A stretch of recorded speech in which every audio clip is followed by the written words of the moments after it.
Hello, welcome to HTML tutorial series. In this particular video, we'll talk about head element and meta tag. So let's start. The meta tag defines the metadata about an HTML document. Metadata is data about data, or you can say information about the data. So to explain this point, what is data about data, I'll give one simple example and that will be very much helpful for you. So for that I have to go to my present working directory. This is my present working directory, and you can see here I have one presentation file and another one is image file. If you'll go to the properties section, you'll be able to see that here is many things present, that is type of file, then location, size on disk, created date, modified date, etc. Also we have the title, subject, rating tags, also author name, and many things available here you can see. And also height and width, horizontal resolution, vertical resolution, all these things actually information about that image. So if I'll tell that this image is a data, and these all these informations details are the data about the data about the image, or information about the image. In general the data information is same, but if you'll analyze in deep, they are little bit different. So I think you can understand that what is data about data. So in our first point, it is saying that the meta tag defines the metadata about an HTML document. So if we have an HTML document, and to specify the data about that HTML page, we have to use the meta tag. So now I'll talk about what is the difference between the data and information. So it is when I'm saying that data and information, maybe it will be little bit confusing, but if I'll give an example and if I'll discuss about the data information, then it will be easy for you.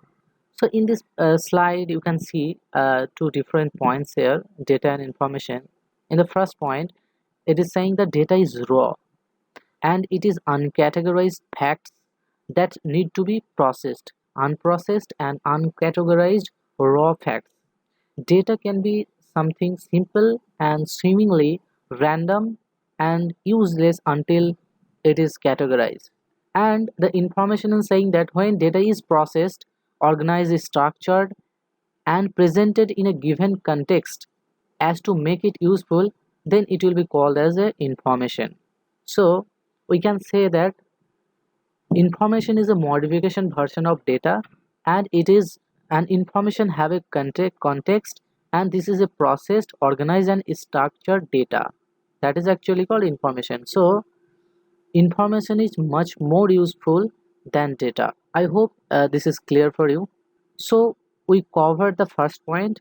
Now I'll go to the second point, that meta tag always go inside the head element and typically used to specify the character sets, page description, keywords, author names, document, and viewport setting. So we will talk about this in next slide, how we can specify the character set, page description, keyword, author, etc. And the third one is saying that metadata will not be displayed on the page, but it is machine parsable. We can say that browser can parse that information easily. So now we'll go to the coding section. So here is the sample coding for the metadata. This is our head element, and inside the head element we have the meta tag. So first of all, meta tag also defines the character set, and our default character set is UTF-8, and character set is useful to tell browser what kind of encoding character sets we are using. For HTML file, the default character set is UTF-8. A common structure of the meta tag is like this. So after the meta tag, we have to specify attribute, and inside this quotation we have to specify the type of the meta name, and we have to put the content about related to the name. For example, in the name section you can give the description, also keyword, author and viewport. And in the content section you have to specify the name related data. So if I'll give an example, then it will be clear for you. So you can see here in the meta section we are using the descriptions, content section we are using the free web tutorial. So this is specify the description for your HTML page itself. In the second point you can see that here we are using the name as a keyword, and we are in the content section we are giving the keywords, that is the value for the keywords. And the HTML, CSS, JavaScript you can specify when you are using, when you are selling something like books, then you can put here the book name, author, book name. You can give the keyword related to that book. Also we have the author meta tag, where we have to give the name of the author who is creating that HTML page. Also you can give the viewport, and the viewport content will be like this.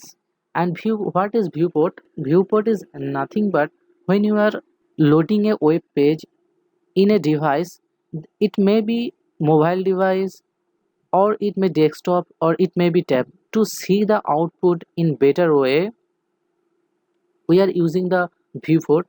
And here you can see the width equal to device width. That means we are setting our viewport with respect to our device, and the initial scale it will be 1.0.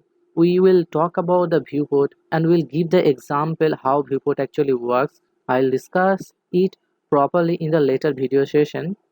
To understand the meta tag easily, I am just giving here simple example, and I'm not want to make the videos as a long. So again we'll explain each and every meta tag separately with explanation and example in the next video. Thanks for watching.